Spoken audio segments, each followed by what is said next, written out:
여러분 안녕하세요. YBM HSK 전략의 신 4급 저자 박은정 강사입니다. 오늘은 우리가 기대했던 쓰기 영역을 나가는 날이거든요.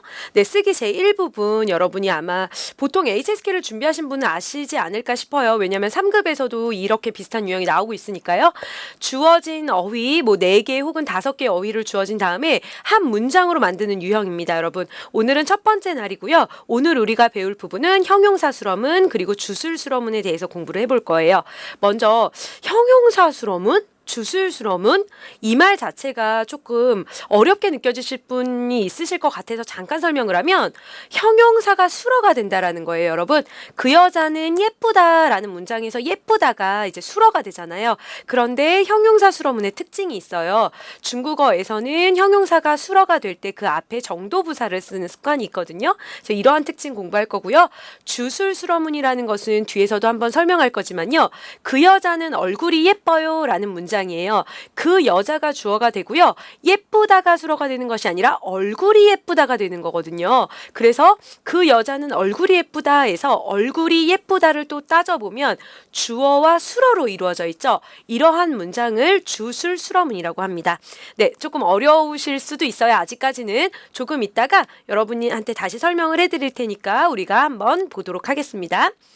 네, 먼저 전략 1, 형용사 수러문의 형식이라고 되어져 있어요. 앞에 인트로에서 얘기한 것처럼요. 형용사가 수러가 돼요. 그런데 여기서 특징은 뭐다? 형용사 수러문이 될 때 그 앞에 일반적으로 정도부사를 붙여준다라는 거고요. 어휘부터 한번 살펴보도록 하겠습니다. 쿠즈, 네, 명사로 바지라는 뜻이고 도안, 도안하면 짧을 단자죠. 그래서 형용사로 짧다라는 뜻이고요. 요디알, 네, 요디알 콰, 요디알 난 할 때 부사로서 조금이라는 뜻을 갖습니다. 네, 그럼 우리가 전략 문제를 같이 한번 볼 거예요. 여러분들이 이제 오늘 첫날이라서요. 바로 문제를 풀긴 힘들 것 같고요. 설명을 먼저 하는 방식으로 진행을 할게요. 이렇게 어휘 4개가 나와져 있어요. 이제 여러분들 하나하나 읽게 될 텐데, 这条 네, 그 다음에 뒤에 디아오란 양사가 있어요. 그러면 디아오와 어울리는 무엇인가가 나오겠구나 아실 수 있고요. 그 다음 단어가 쿠즈, 바지입니다. 명사고요. 그 다음 도안, 네, 도안은 형용사로 짧다예요. 그 다음 뒤에 요디알, 정도부사로서 조금이라는 뜻이에요. 여기서 수러가 될 수 있는 것은 하나밖에 없네요. 형용사 도안입니다. 네, 간혹 이제 문장 배열을 하는 데 있어서 주어를 먼저 찾으시는 분들이 계세요. 예를 들면 쿠즈, 바지다 이걸 먼저 배열해야지. 사실상 이렇게 하면 여러분 뒷부분이 이제 어려워지기 시작해요. 왜냐하면 주어가 심플하게 수식을 받지 않을 경우에는 상관이 없지만 앞에 것이 화려하게 수식을 받을 경우에는 그 수식하는 성분 가운데 또 명사가 있을 수 있거든요. 그럼 주어가 헷갈릴 수 있고요. 또한 목적어가 있는 문장에서 목적어도 일반적으로 명사이기 때문에 그럼 명사 2개가 출현을 했을 때 무엇을 주어로 잡아야 될지 모르는 경우가 많아요. 그래서 모든 선생님들의 설명 방식이 다르고 여러분들이 풀이 과정이 다르겠지만 저는 우리 학생들에게 항상 수러를 먼저 찾아라 라고 얘기를 하고 있습니다. 그래서 우리 교재에도 보면 스텝 1이 모두요. 수러를 찾는다라고 되어져 있을 거예요. 수러를 먼저 중심으로 잡으셔야지 그것과 관련된 주어 그 다음에 목적어를 찾기가 쉽습니다. 여러분. 네, 앞으로도 계속 강조할 거니까 따라오시면 되고요. 그럼 이 문장에서 수러가 될 수 있는 것은 형용사 도안밖에 없어요. 그러면 도안이 수러구나 라고 잡아야 되고요. 형용사가 수러가 될 경우에 가장 큰 특징은 뒤에 명사를 받지 못하죠, 여러분. 예쁘다 그녀를, 싸다 이 물건을 이런 말은 올 수 없죠, 우리말에도. 그래서 형용사가 서술어가 될 경우에 가장 큰 특징은 뒤에 목적어가 없다라는 거예요. 그래서 마지막에 위치하죠. 그리고 나서요. 형용사 도안임을 알았어요. 그러면 그 다음에 짧긴 짧은데 뭐가 짧아요, 여러분? 네, 쿠즈 또한 바지가 짧아요. 이렇게 하면 되겠고요. 그 다음에 이제 나머지의 수식 성분을 넣어주는 거예요. 관형어 这条裤子 바지는 바지인데 어떤 바지? 이 바지. 그리고 짧은데 그 앞에 일반적으로 뭐가 들어간다? 그렇죠. 정도부사가 들어간다. 그래서 요디알 또한 이렇게 해서요. 여러분이 의미는 뭐가 되나요?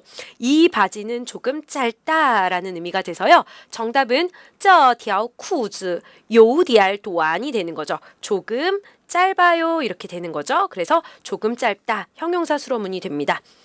네, 이렇게 해서 우리가 형용사 수러문의 형식에 대해서 공부를 조금 해봤고요. 그 다음에 우리 두 번째 한번 볼게요. 두 번째는 우리 주술 수러문의 형식이에요. 앞에 인트로에서 얘기한 것처럼 그 여자는 얼굴이 예뻐요. 그 선생님은 마음씨가 착해요 라고 할 때 얼굴이 예쁘다, 마음씨가 착하다가 그녀라는 것을 설명해주고 있는 수러 부분이 됩니다. 그런데 수러가 단순하게 하나의 어휘가 온 것이 아니라 또 그 구조가 주어 수러로 이루어졌어요. 그래서 그것을 주술 구조로 이루어진 수러문이다. 수러 부분이 주술 구조로 이루어졌다라고 해서 우리 주술 수러문이라고 부르거든요. 근데 단어는 하나만 우리가 기억하고 갈 거예요. 시아오구어 효과라는 단어를 기억하면서 이번 문제도 한번 풀어보도록 할게요. 네, 전략 2번이에요. 같이 한번 볼게요. 여러분한테는 이제 이 부분만 이제 나오게 되죠. 시험에서는 특비에 특별히 这个 이것 그리고 뒤에는 무엇인가 명사가 나올 것이다. 우리가 기억을 해야 되겠고요. 效果 효과죠. 그리고 药 약이에요. 여러분 보세요. 여기에 效果도 명사인데 药도 명사란 말이에요. 그래서 명사 주어를 먼저 잡으면 헷갈리기 시작하죠. 效果가 주어인지 药가 주어인지 항상 뭐부터 잡는다? 그렇죠. 형용사를 수러로 위치시키고 문장을 만들어야 된다. 기억하셔야 됩니다. 그래서 여기 한번 보도록 할게요. 명사가 두 개인데 얘를 어떻게 처리할 것이냐 이제 고민을 해야 되고요. 먼저 뭘 잡죠? 그렇죠. 형용사가 수러로 제시되어 있으니까 how를 잡으셔야 되고요. 그 다음에 좋긴 좋은데 여기 보니까 형용사 앞에는 일반적으로 뭐가 오냐면 정도부사가 온다고 했어요. 그래서特别 how가 위치가 돼요. 그러면 이 앞에 호응하는 거 效果特别好라는 것을 만들 수 있어야 돼요. 그 다음에 남은 걸 보니까 여러분 뭐가 남나요? 네, 这个药가 남아요. 그러면 의미상 우리 뭐가 되나요? 이 약이 효과가 좋은 거지 이 효과가 약이 매우 좋을 순 없어요. 그러므로 은는이가가 되는 药 이 약은 이 약이 이 약가는 좀 이상하네요. 그래서 은는이가가 붙는 이 야오가 주어가 되고요. 그 다음에 이 약은 주어인데 뭐가 좋냐면 효과가 좋아요. 다시 얘기해 보면 이 선생님은 뭐가 좋아요? 마음씨가 좋아요. 이런 구조죠. 이 사람은 성격이 좋아요. 이런 구조예요. 이런 걸 뭐라고 한다? 네, 주술 수러문이라고 한다. 주술 수러문은 최근에 시험 문제에 잘 나오고 있고요. 학생들이 조금 어려워합니다. 보다시피 명사가 두 개가 보이기 때문에 주어를 먼저 잡으려고 하는 학생들 더 힘들 수 있어요. 한 번만 확인해 보면 这个药效果特别好. 이 약은 효과가 매우 좋아요. 이런 문장이 되네요. 네, 이렇게 해서요. 우리가 전략 두 개 살펴봤고요. 이제 적용 문제 풀면서 내가 얼마나 이해했는지 그리고 아직도 내가 어떤 부분이 약한지 확인해 보는 시간을 갖도록 하겠습니다.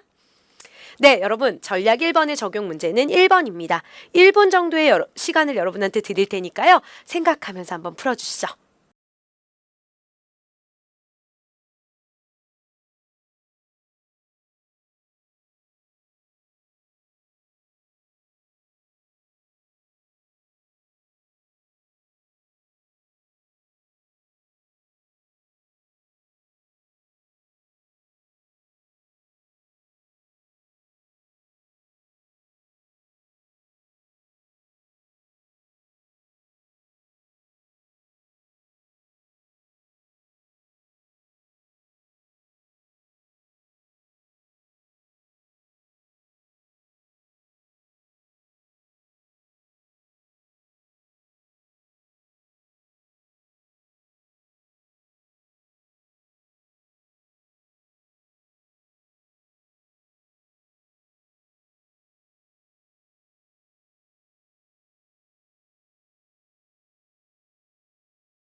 네, 여러분 1분의 시간이 지났는데 어떻게 잘 풀어보셨나요? 우리 같이 한번 보도록 할까요?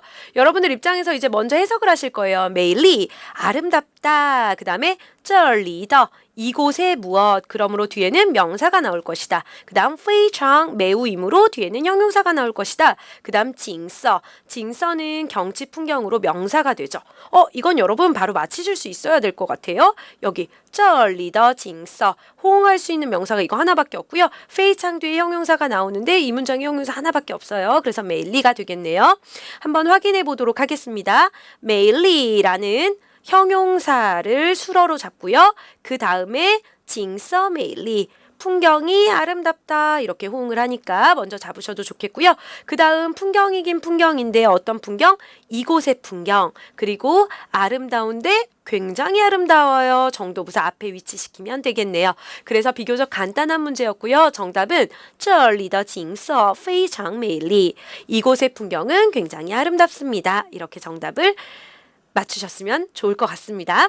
그 다음 마지막 한 문제 더 풀어보도록 하겠습니다. 여러분, 두 번째 전략에 대한 문제이고요. 6번 문제입니다. 동일하게 1분 시간을 드릴 테니까 여러분 한번 풀어주시죠.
네, 여러분 잘 풀어보셨나요? 아마 첫 번째 문제보다는 그래도 좀 감이 생기지 않았을까라는 기대가 되는데요. 같이 한번 볼게요. 好看, 예쁘다라는 형용사네요. 그리고 这件, 이 무엇, 지엔으로 셀 수 있는 무엇이 와야 된다? 명사가 와야겠다. 기억하셔야 되고요. 颜色, 네, 명사네요. 색깔이고요. 衣服, 옷이에요, 여러분. 우리는 이제 가이드라인을 잡아드리기 위해서 하나의 방식으로 설명을 하고 있지만 여러분들이 순서는 조금 유두리 있게 바꿀 수 있긴 해요. 자, 여기 보니까 好看이라는 형용사가 있어요. 그리고 이 무엇, 그 다음에 색깔, 옷. 그럼 먼저 이 문장이 우리에게 하고 싶은 말이 뭔지 여러분 정리가 될까요? 예쁘다, 이 무엇, 색깔, 옷이에요. 사실상 찌엔이라는 것은 우리 너무 자주 봐가지고요. 알 수 있을 것 같거든요. 이 옷은 색깔이 예쁠까요? 색깔은 이 옷이 예쁠까요? 네, 우리 은는이가 붙일 수 있는 거. 이 옷은 무엇이 예쁘다? 색깔이 예쁘다라는 문장이 될 건데요. 같이 한번 보도록 할게요. 형용사 하나 있으니까 수러 자리에 위치시키면 돼요. 예뻐요. 그쵸? 그 다음에 무엇이 예쁠까? 사실은 옷이 예쁘다고 할 수도 있고 색깔이 예쁘다고 할 수도 있겠어요. 그쵸? 그런데 이 문장에서는 사실상 여기를 같이 봐주셔야 돼요. 这件衣服 이렇게 연결이 되죠. 이 옷은이 되니까 이 옷은 은는이가가 붙는 이프가 주어가 되고 그 다음에 뒤에 颜色好看 사실상 주어와 수러로 이루어진 이 부분이 수러가 되는 문장이었죠. 우리가 오늘 배운 대표적인 주술 수러문의 예입니다. 네, 여러분 이렇게 해서요. 적용 문제 두 문제까지 풀어보았습니다. 네, 우리 교재를 갖고 계신 분들이나 뭐 유료 동영상 강의를 들으시는 분들은 더 많은 문제가 있으니까요. 강의가 끝난 후에도 차근차근 해설지 보시면서 따라오시면 되겠고요. 무료 동영상만 보시는 분들은요. 오늘 풀었던 문제 총 4문제가 되잖아요. 다시 한번 보면서 형용사 수러문에 대해서 그리고 주서 수러문에 대해서 꼼꼼하게 한번 복습해 보세요. 네, 오늘 쓰기 첫날이어서 여러분 조금 힘들 수 있었는데요. 앞으로 이렇게 계속해서 쓰기 영역이 진행이 될 겁니다. 우리는 다음번 쓰기 두 번째 시간에 만나도록 하겠습니다.